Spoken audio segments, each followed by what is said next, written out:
o liberalismo se baseia no senso comum, saca?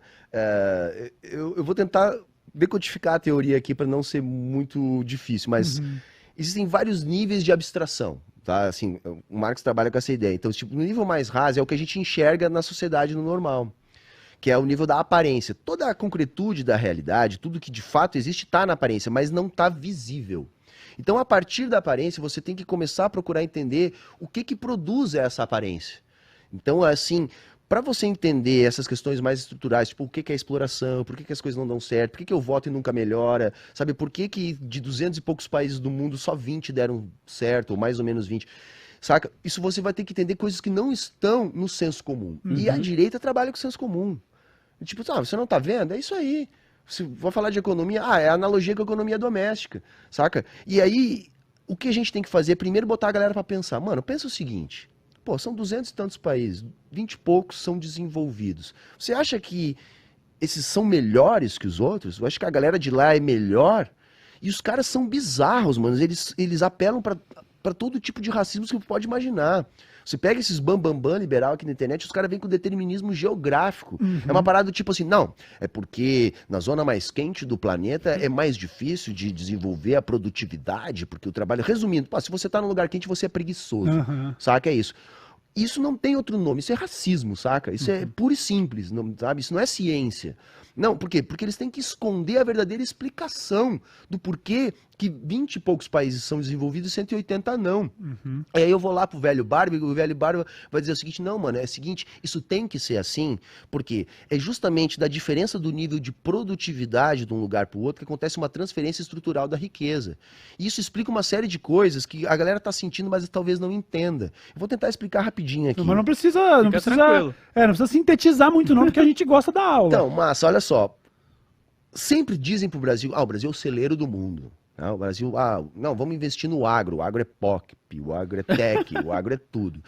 E enquanto que nos países ricos não é isso. Nos países ricos eles têm uma indústria de ponta, de alta tecnologia, eles estão produzindo umas coisas mais complexas tecnologicamente. E para nós eles dizem que a gente não precisa fazer isso. Por quê? Porque, na verdade, tem diferenças do nível de produtividade. E essas diferenças do nível de produtividade fazem com que haja uma transferência estrutural da riqueza dos países menos produtivos para os países mais produtivos. Então, eles têm que vender essa parada de que o Brasil tem que ser o celeiro do mundo para o Brasil permanecer para sempre menos produtivo e para permanecer para sempre fazendo essa transferência da riqueza.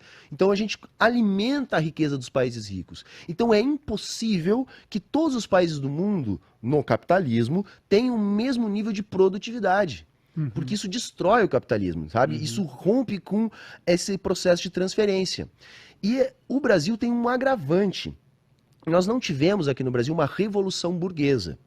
Então, a nossa burguesia, ela ascendeu a partir do que eu chamo de transição burguesa. Então, se você pegar as famílias mais ricas do Brasil, você chega nas capitanias hereditárias. Só que isso nunca passou por um processo de transformação para que, ao menos, acontecesse a formação de uma burguesia que valorizasse uma indústria nacional, saca? Então o que é que acaba acontecendo? Quem tem grana no Brasil ou vive do agro ou vive do rentismo. Então eles não estão nem fudendo pro nosso mercado interno, eles não estão nem fudendo pra nossa indústria, então eles querem que isso nunca se desenvolva porque eles estão ganhando, porque como eu falei antes, a crise ela é sempre para uns, ela nunca é para todo mundo, saca? Ela é para determinada classe social.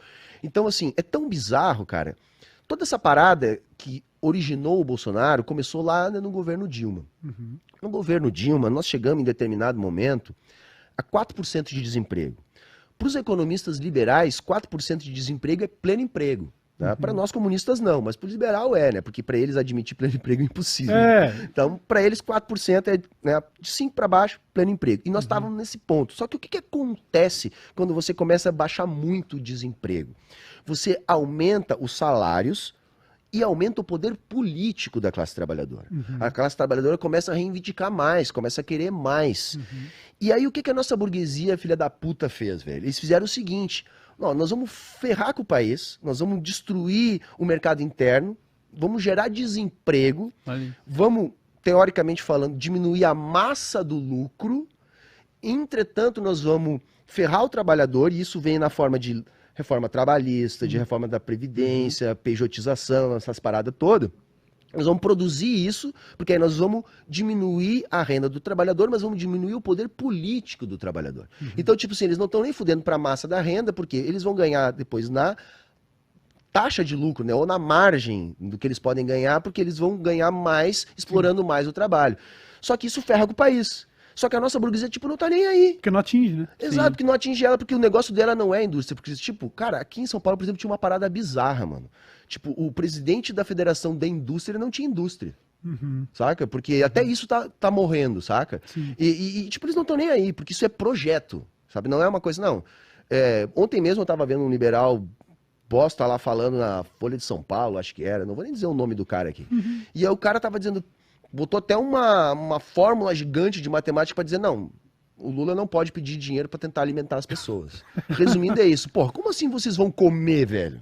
Não, mano, não. Porque se você de repente começar a comer 3 vezes por dia, não, daqui a pouquinho vocês vão querer lazer, daqui a pouquinho vocês vão querer se divertir, daqui a pouquinho vocês vão querer direito político. Como assim? Entendeu? E é justamente isso. Os caras trabalham ferrando o nosso país propositalmente porque eles não dependem que o nosso país melhore para eles ganhar bem. Sim, sim. E é muito doido porque o capitalismo coloca na cabeça de muita gente que ela não tá nem intencionalmente pensando dessa maneira, essa linha de pensamento, não, nós precisamos ferrar com eles pela manutenção do nosso e tal, mas o capitalismo convenceu ela com um discurso atraente, muitas vezes raso, aí a gente entra com o fascismo, com esse comportamento de seita, e o cara não percebe que ele é um peão dentro desse xadrez. Você tem os Paulo Guedes da vida, que eu tenho certeza que tem plena consciência desta lógica liberal, mas no meio disso você tem um sem número de pessoas que foram cooptadas e que poderiam estar ouvindo o seu discurso agora falando, não, eu sou um empresário do agro, eu não penso assim. Não, você não pensa assim, mas você serve a esse plano. Exatamente, você está sendo manipulado para isso e você nem tá ligado, tá ligado?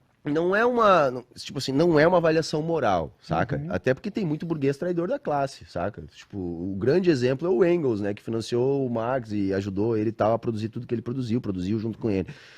Então, assim, não é um pecado você ser um herdeiro.